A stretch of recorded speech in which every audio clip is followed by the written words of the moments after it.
Неодамна со Марко одлучивме да ја посетиме метеора во соседна Грција. Има многу причини зошто да се посетат метеорите и малото градче Каламбака, кое се наоѓа веднаш под Карпите во подножјето.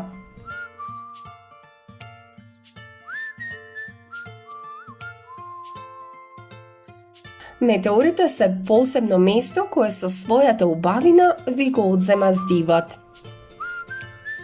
Карпестите столбови се формирани пред приближно 60 милиони години од земјотреси и други лоши временски услови кога земјата била се уште немирна и се формирала. Метеора е вториот по важност и историски локалитет во Грција после Акрополис во Атина.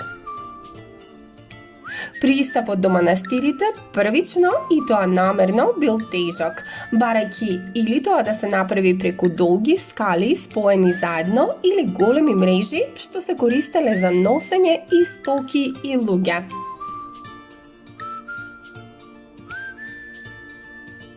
Ова било направено за да ги заштити манастирите и монасите од турските окупатори.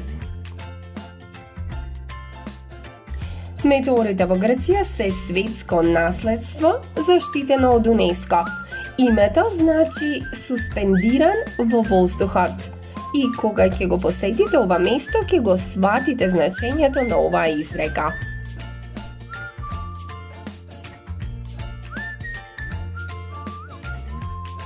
Местото се карактеризира со еродирани карпи, од кои некои имаат манастири изградени на врвот од нив.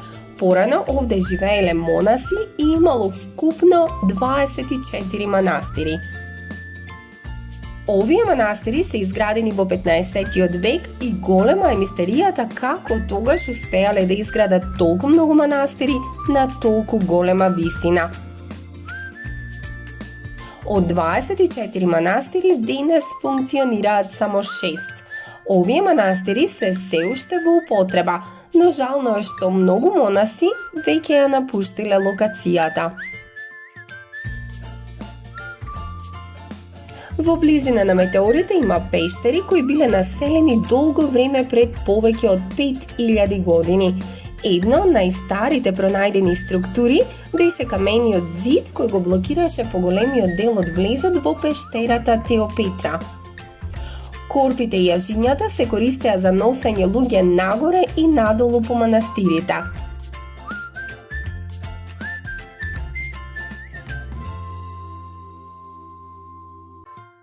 Погледите на изгреј сонце и зајди сонце од метеора се магични.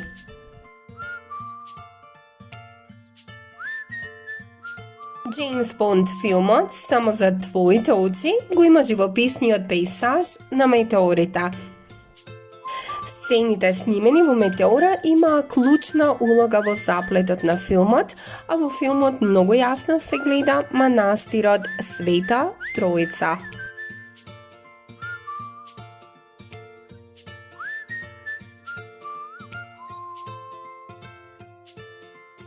Метеора во буквален превод значи средина на небото, суспендиран во воздухот или пак на небото гора. Основањето на манастирите метеори започнало околу 11-тиот век.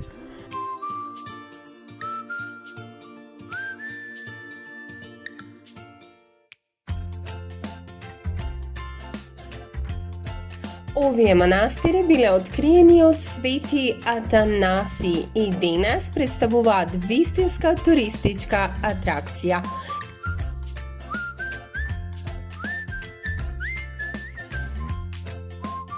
Од 6 манастири 5 се машки, а 1 е женски и дел од тие служат како туристичка атракција. Светиот манастир на големиот метеор, Преображение на Исус, е најголемиот и најстар од сите манастири. Тој датира од 14-тиот век. Поради обликот на гигантскиот зид на кој е изграден, тој беше наречен суспендиран во воздухот или метеора.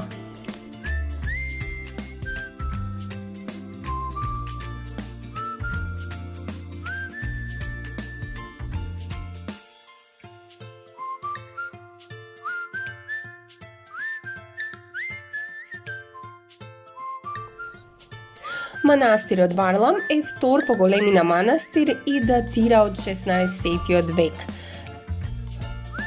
Внатрешните зидови на манастирот биле насликани од страна на тројца уметници, меѓу кои бил и Кастелано, кој бил еден од најпрестижните византиски уметници во тоа време.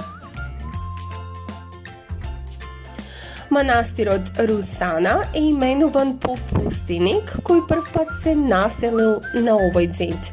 Тука е и главната катедрала која го слави споменот на Света Барбара, основана кон крајот на 16 век, а украсена дури 30 години подоцна.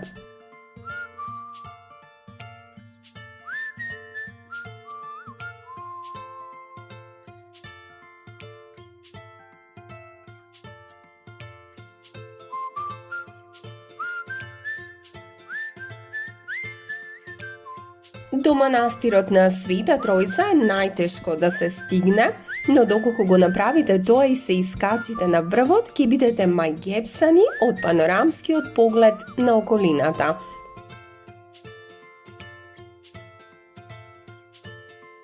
Манастирот на Свети Никола е првиот манастир што ќе го сретнете на патот кон Светиот Метеор и е основан во доцните години на 14 век.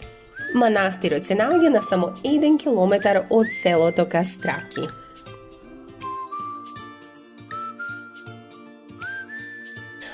Манастирот Свети Стефан е еден од најлесно пристапните манастири. Наместо да се качувате по скали, на влезот на манастирот ќе направите само неколку чекори. Идеален е за оние кои не сакаат или не можат да ги користат скалите, а сепак и на овој начин ќе го доловите вистинското искуство да се биде на метеорите.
И за крај на кратко ве водиме низ малото и шармантно градче Каламбака.